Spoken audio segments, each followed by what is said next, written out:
Welcome back to Eliminate the Gap. As you can see, we've got the full house here for a very special episode. This is our year in review. Believe it or not, we have been doing this for a year, and it's been a lot of fun. We've learned a lot. Some of us have changed our hairstyles over time and our backgrounds, and it's been quite a journey for sure. And we're excited at the end of this episode to kind of give you a sense of what's coming in year two.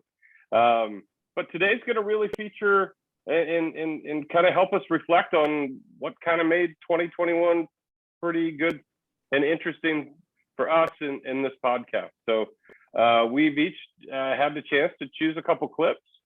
Hopefully you'll find them to be either some of your favorites or ones maybe you haven't seen quite yet. So we will have some fun kind of doing that. But before we get into the clips, Del, kind of what are you thinking about as we've been at this for a year now? Well, thinking back, we had 2020, right? And then 2021 had to be better. And so 2022, we get ready to take this thing up yet another level.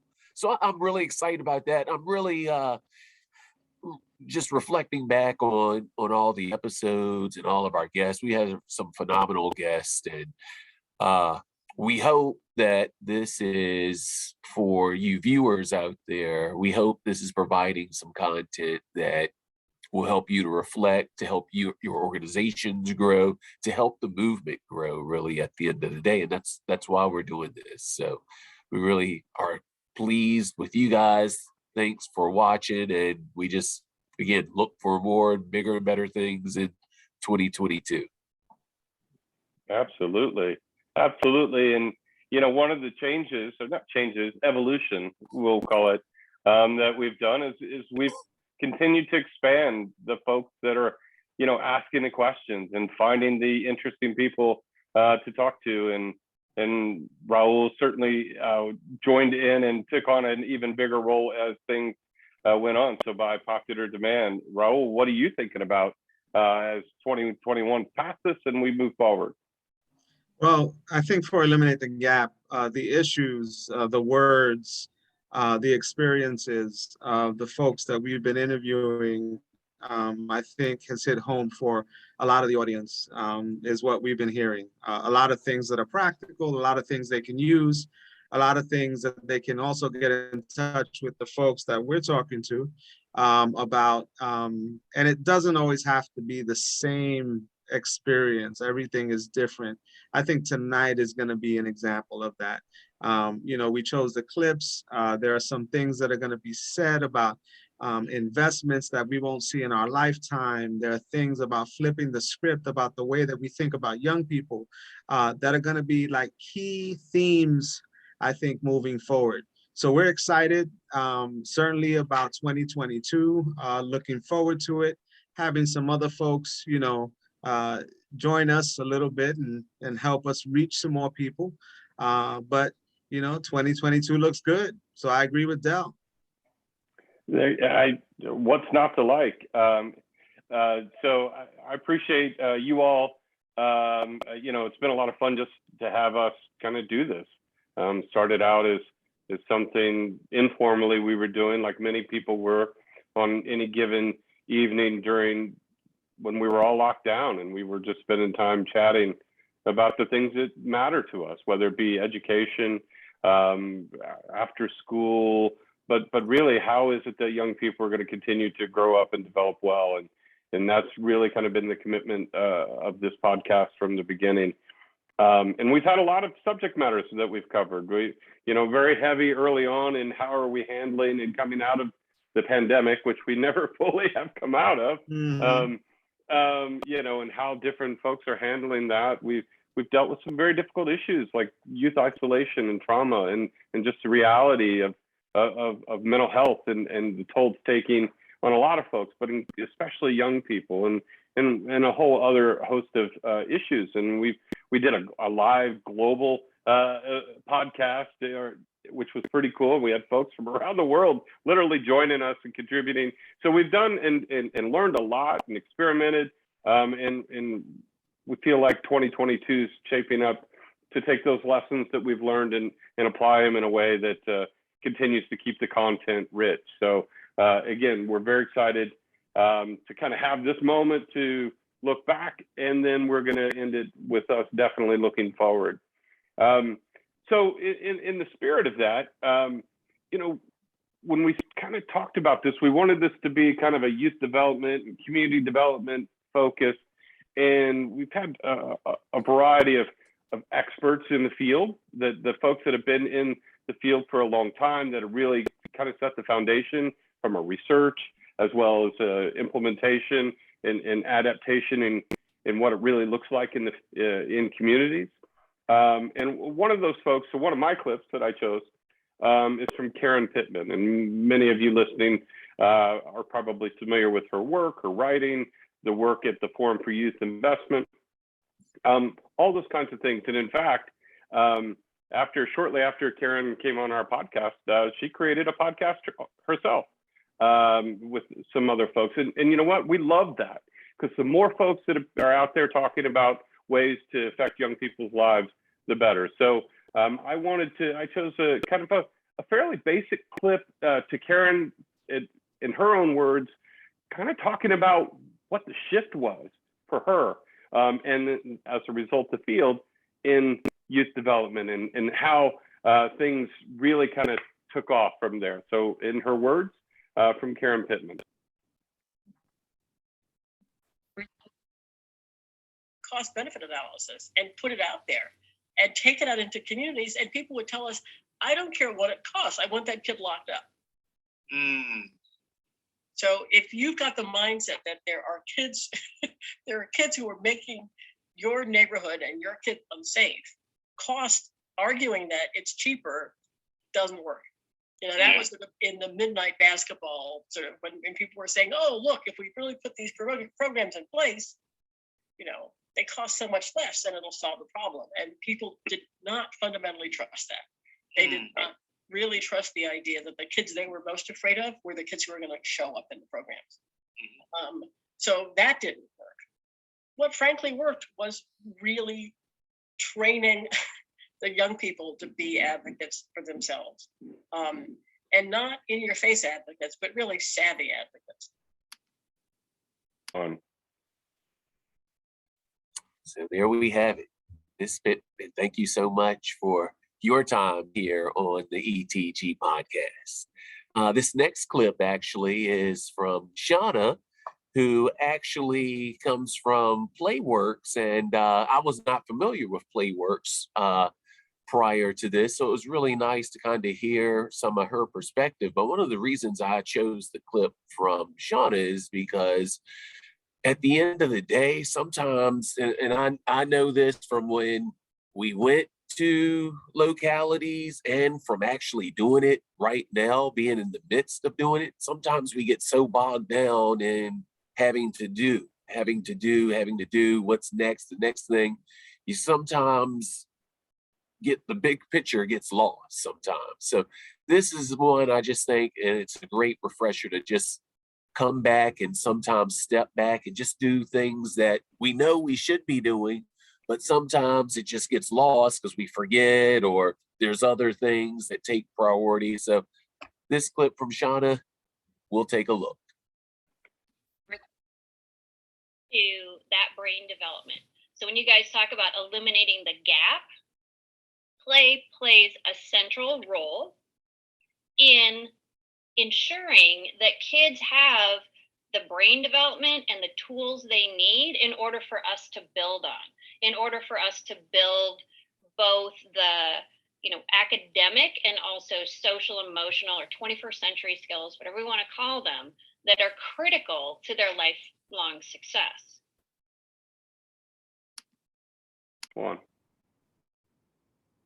And there we go. Thank you, Shauna, also for coming on the show and being a part of this. And that moves us into our next guest there, Dennis. Dennis actually had a couple of things. It was hard to pick there. He had some great quotes there. And actually, one quote that we're not going to use, I actually still have in my room, and I talk to my kids about this on a regular basis, which was step in, climb up, and step out, Dennis. So there you go, man. Thanks for that one. But this actual clip that we're going to use here was really reflecting from last summer, us coming about a year removed from a lot of just unrest, especially for young people. But young people, I believe, had a voice that they hadn't had in the past here with all the things that were going on in our country, especially in relations to young Black youth. And young people actually got out and they had a voice, not only a voice that was reckoned with, that people heard, but they did it in a way that wasn't, I guess, disruptive or out of line or any of those things.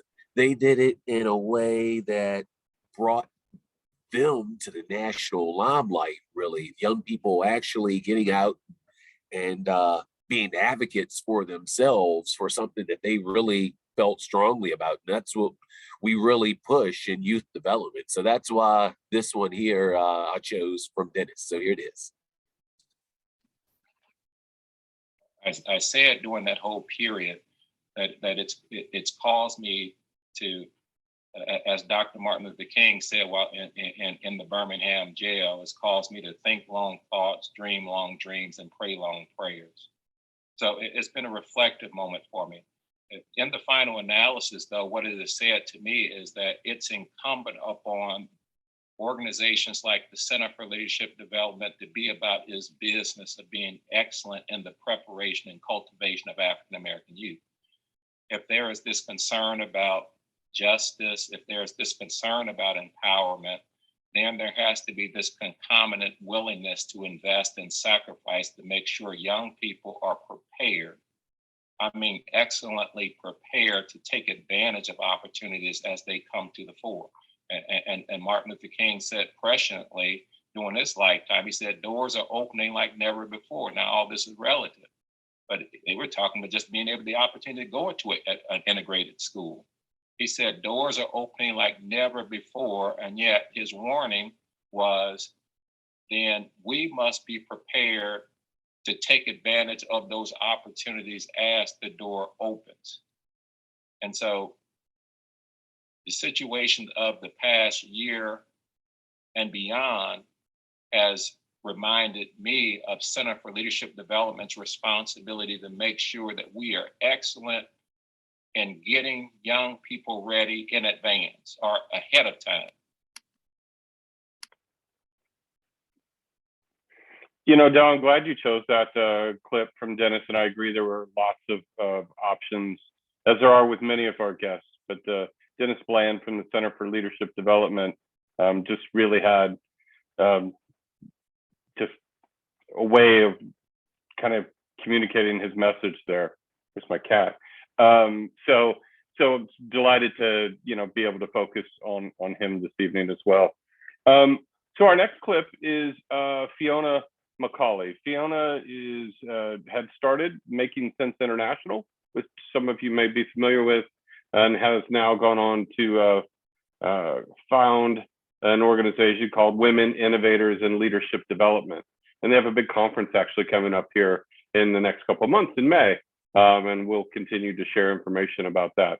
I chose this clip from Fiona because to me, it was resonant of the times. Again, coming out of not only the pandemic, but what we've learned, not only in the nonprofit community, but really in society. And I feel like she tells a very interesting reflection of the way things have moved over the last couple of years. So I wanted to make sure we kind of shared that voice again. So here's Fiona. One of the things that I'm kind of thinking about and writing about at the moment is on who's getting promoted, who's being given the leadership opportunities. And what we see the research showing is that it's not necessarily truly performance based. Sometimes those who are, particularly men, are given opportunities who are demonstrating some of those, what I would say, like increasingly kind of becoming out of date leadership skills, meaning people, men who are showing up as being more charismatic and more confident are kind of seen as leaders and given those promotions or greater leadership opportunities. Whereas if we kind of if we move both the bias towards men as leaders and that those traits being more important than other leadership traits, such as taking care of the team, problem solving, doing some of the more the behind the scenes leadership work, then we can see, so if we sort of strip away some of that, then we can see that it is not always the loudest person in the room who is the person who deserves the promotion or new leadership opportunity. It's actually may often be the quieter woman who is the higher performer. So I mention that because I think many of us, women and men, share those biases that will mean that sometimes the wrong pick, or often the wrong person, is getting kind of picked for the greater opportunities. And so women, I believe, are often like caught in and the research shows this as well, that women can often be caught in this bind, where if we think about leaders being judged on two axes, like axes around that kind of traditional strong sense, leaders of like strength, so determination, boldness, charisma. But then there's another axis around that's really kind of caring for the team, ensuring like the well-being of the people, the project, the company. And women who are too high on those kind of leadership strength axes, like too bold, too outspoken, too opinionated, women are given less leeway on those characteristics than men are. And then at the same time, women are expected to demonstrate a higher amount of caring than their male counterparts are.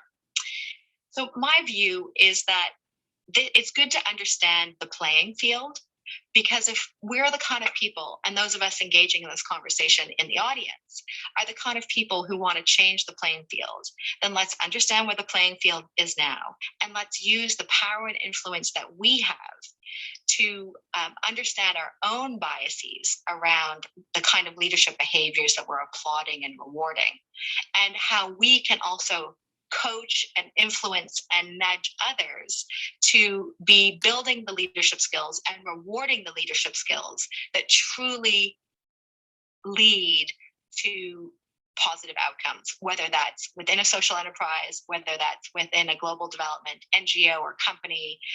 I think we all have a part to play in our own leadership behaviors, but then in the kind of leadership behaviors we are encouraging and rewarding in others around us.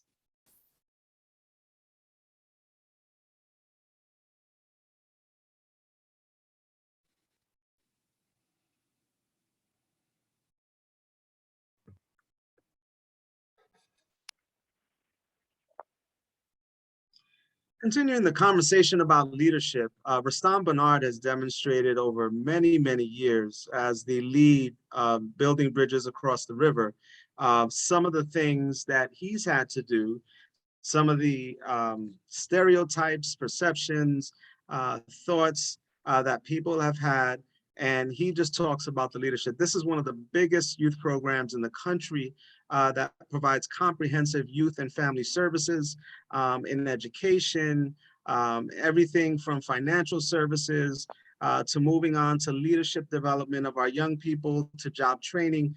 So all the things that you would want to help build a community and build it stronger. I think Rastan tells us something a little bit about investment. I think that we were very interested in. Rastan.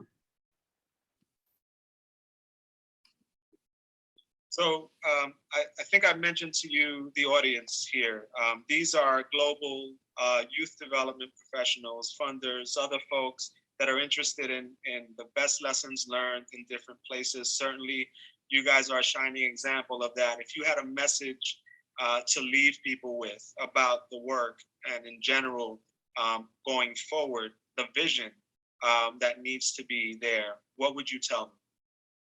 You know, I would say that I said it earlier, that life, in essence, is a series of investments, and the younger generation needs a level of effort and investment in order to get the yield that we want our world to become. And I think that today we have some of that, but I do believe that if we want to change the world, it really lies in the hands of our young people, and our youth developers, our mentors, guides, teachers, servants, in order to do that. And so I would say, for whatever you can do to invest in our young people, that's what we're doing here every single day. That's what I would encourage you and anyone else listening in to do, is continue that investment. The last thing I'll say about that investment is the return on that investment may not be in your lifetime. And so my suggestion is, our recommendation is, invest without thinking about the possibility of that return in your lifetime. And that's the key that I think needs to be told and shared and reverberated. 3. So, Rastan led us off with investments in young people. Greg Taylor, who works leading the work of the MBA Foundation, really gets into what's going on in the MBA cities, how we're flipping the script as well, in making sure that our communities, our corporate entities, our folks that are welcoming young people into the world of work, understand where to meet our young people. So the system up until now has been designed to get young people ready for the system and for the world of work. The MBA Foundation is finding a lot of success in flipping that and getting employers ready to meet young people where they are. Greg. Yeah, it's a great question, Raul. I mean, there's a couple things I would say in response. I mean, we spend so much time pouring our energy into the youth development space, into young people directly. We want to make sure that they have mentors. We want to make sure they're in safe spaces. We want to make sure they're in spaces that they can define to reflect their culture and their voice, as you will. But I also think we don't spend enough time in getting, in my case, eventual employers ready for young people, right? So it's like young people ready for the world of work. We also have to get the world of work ready for young people. And I think we don't spend enough time on that side. And so I think in many ways why I keep talking about like the influence to work in our markets is we can have that employer ready for youth conversation at the 2.0 level, because we're all kind of familiar with each other moving forward. So I think that's one. So I think you have to spend some time there. It's not just prepare the young person and then set them go forth in the wild and hope they land. We have to really be thoughtful on how do you get organizations ready to receive them. So one of the things we're doing is convening the HR hiring partners at companies to think about how is it that we need to think about young people differently. We have a tremendous partnership with a group called 110, and they're looking to do 1 million jobs in 10 years for non-degree having Black youth, because I think the proxy of the undergrad, graduate, whatever degree, again, I don't want to poo-poo that. I've gone to school, I recognize it as a real avenue, but it can't be a knockout rule for the talent many of our young people have. So we've got to think about competency-based learning, other ways and kind of unique and innovative ways in which young people acquire skills. And then we got to change the mindset of hiring folk who simply hire in their own image, or who look at as a proxy, you went to this school or that school as competence and skill, and we know that's not true. And so to your point, Raul, we're trying to organize an ecosystem of leaders and young people who are putting their arms around each other. Because I would argue young people have something to say, as well as adults in this space. And, that's why I keep saying, one of our proxies is working with like-minded companies. 2, 1. So we've talked about a lot of things here, just recapping our year 2021. Pretty amazing year. We've had a lot of folks with a lot of content, a lot of things to say, everything from gender equity, running into, leadership development skills, the level and the practicality of services. And let's not forget approaches that we're using. Greg Taylor was very clear with us about flipping the script and getting the corporate sector ready for a lot of our young people, meeting them where they're at. That said, we look forward to 2022. I know Delmar and Eric have some words to help us move, but we're excited to expand our team. We'll have some other faces that will be on, reaching out to some very interesting folks. And we always welcome feedback, obviously, from the larger audience. So that said, Raul, that's one of the parts I'm most excited about is the fact that, for 2022, we're going to have at least 2 additional folks helping, do interviews, and it's going to be 2 women.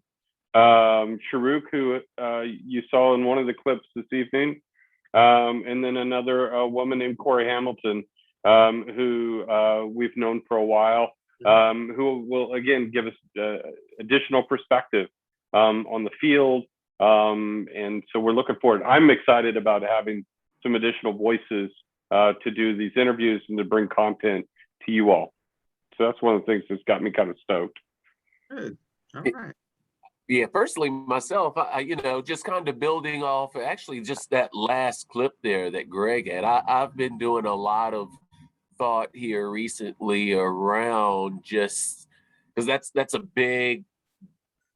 a huge concept in regards to getting the workforce prepared for young people. That's going to be a big bite, and just kind of thinking about how we do that and how we as the ETG podcast can help bring that philosophy and come side by side by the Greg Taylors of the world to kind of build that for young people. Because I think, as we head into 2022, I have these conversations every day with young people in the classroom.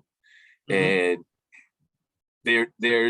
we're still missing out on the connection of what's going on in the classroom, even at a high school level where I'm at, to, hey, being able to take these practical skill sets and apply what they're doing in the classroom to actual workforce related tasks.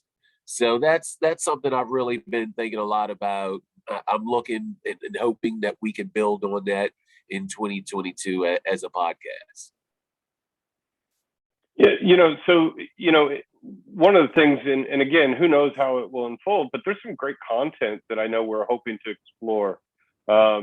Just digging deeper in formal education. That continues to be, you can watch any local newscast and see the conversations happening at the school board level on what education should be maybe in each community. And so we want to be able to have that kind of discussion here and bring on the right folks to have that conversation so it all moves forward. But there's some really rich areas. I know we plan on doing more and more live or remote podcasts, at conferences and events, and they might be short but sweet little interviews just so we get additional voices out there. The content area, we're certainly looking at just challenging ourselves in that way as well. What other thoughts are coming up as we kind of bring this year formally to a close and we look forward to 2022?